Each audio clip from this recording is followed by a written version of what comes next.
This is The Complete Tales of Winnie the Pooh by A. Milne. Now, this is a classic story, and Masi is going to read it. Look at this artwork. Do you see this map of the 100-acre woods? Now, I know you can't read yet, and that's okay. You're going to learn. But before you learn how to read the words on paper, you're going to learn to listen. So listen to the words, and pretty soon you'll be able to read in no time. The Complete Tales of Winnie the Pooh. Pictures and all. And look at that artwork. The decorations or illustrations are by Ernest H. Shepard. Now, should we read about Ernest A. Milne? Some people don't want to know anything about the author, but sometimes I like to learn about the author because it helps me know where the story is coming from and what kind of mind and what kind of person made the story, because I found that often the stories are a lot like life and life is a lot like a story. So this was written by Alan Alexander Milne, who was born in London on January 18th, 1882.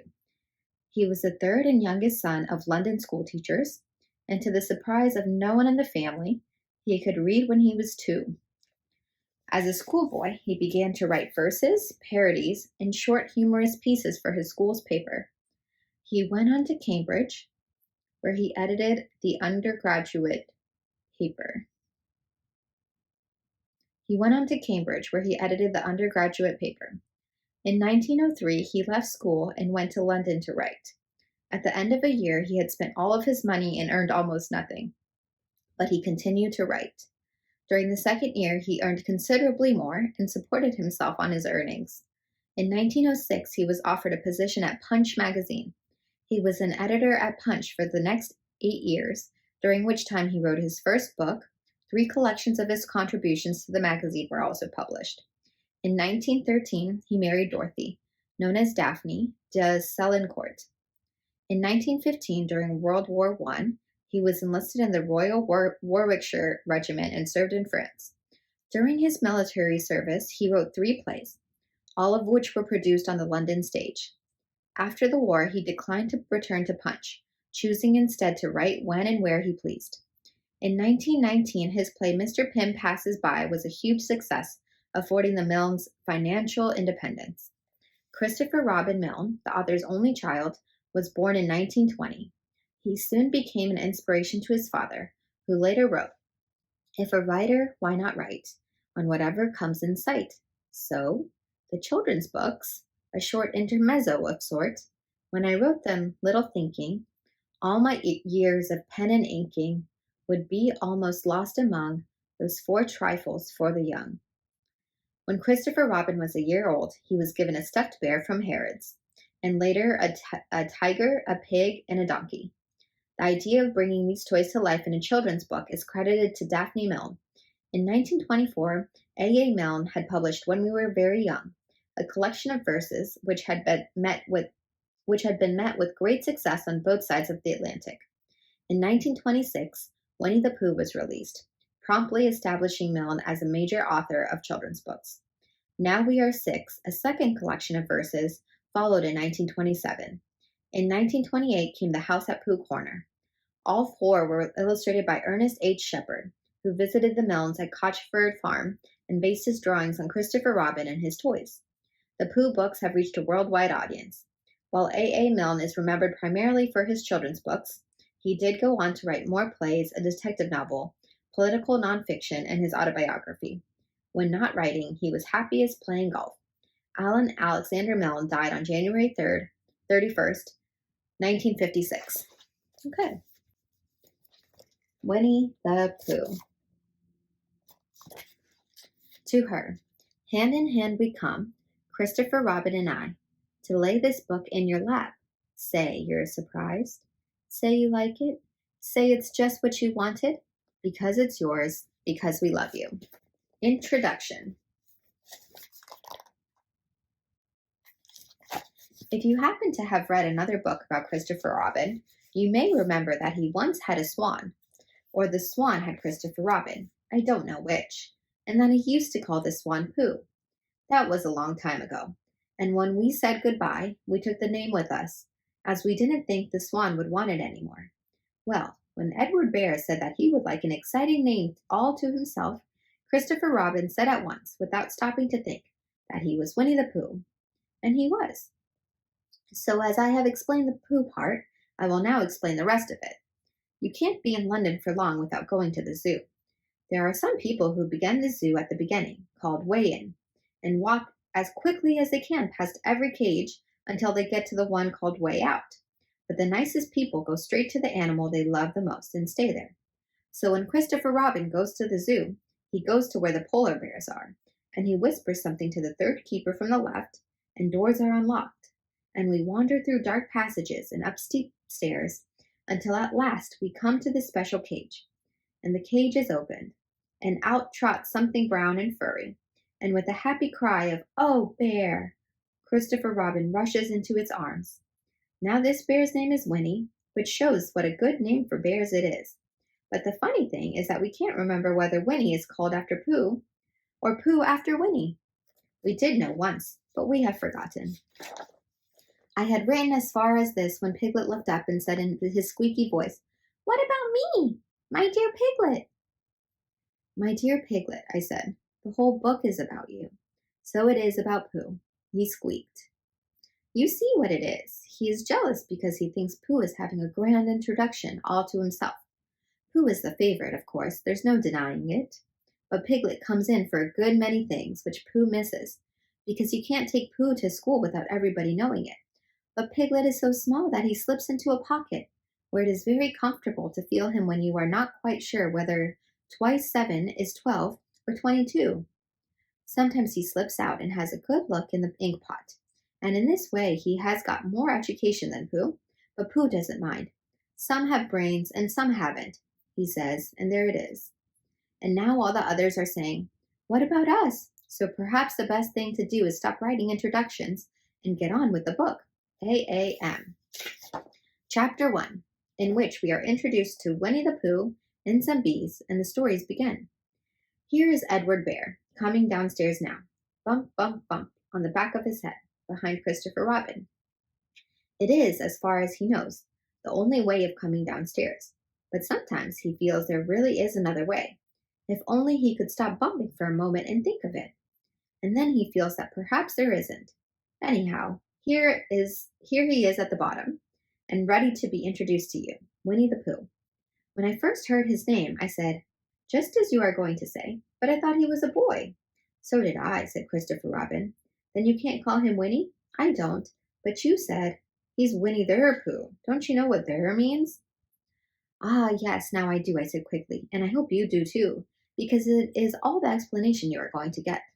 Sometimes Winnie the Pooh likes a game of some sort when he comes downstairs, and sometimes he likes to sit quietly in front of the fire and listen to a story. This evening—" "What about a story?" said Christopher Robin. "What about a story?" I said. "Could you very sweetly tell Winnie the Pooh one?"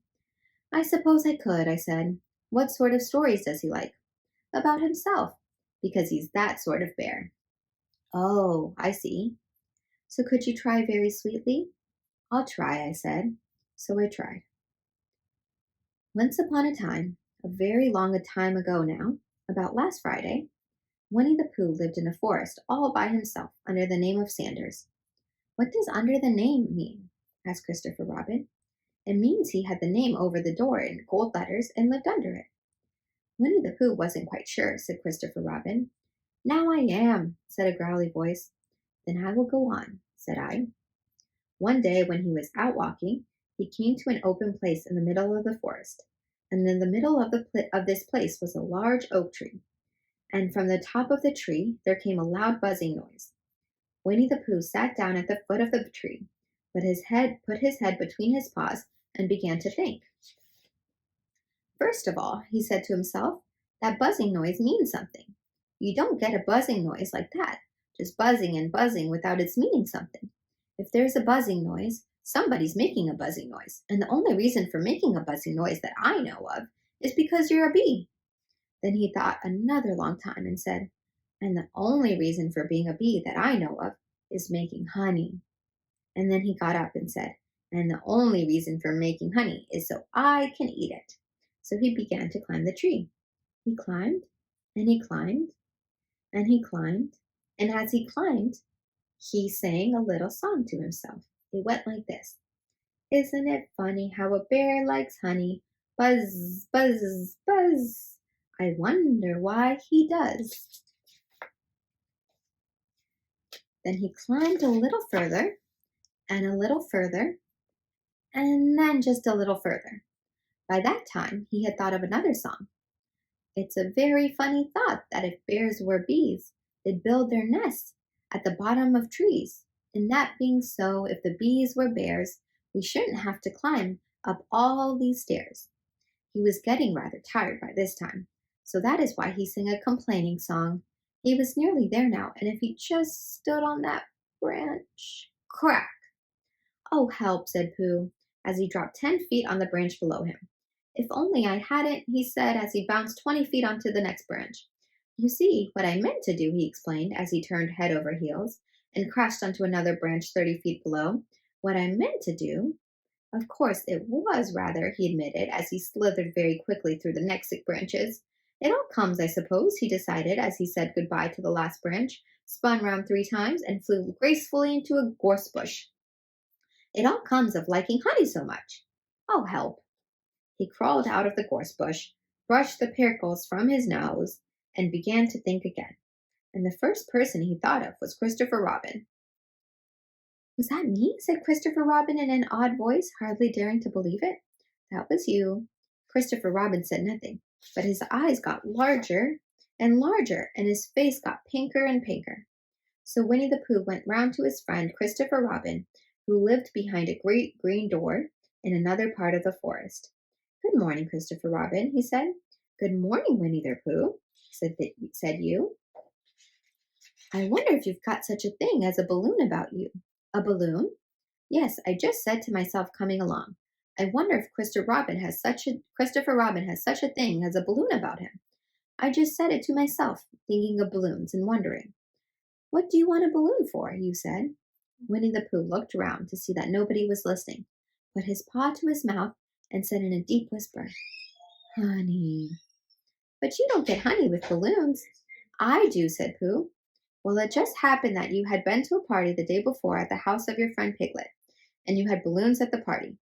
You had had a big green balloon, and one of Rabbit's relations had had a big blue one, and had left it behind, being really too young to go to a party at all, and so you had brought the green one and the blue one home with you.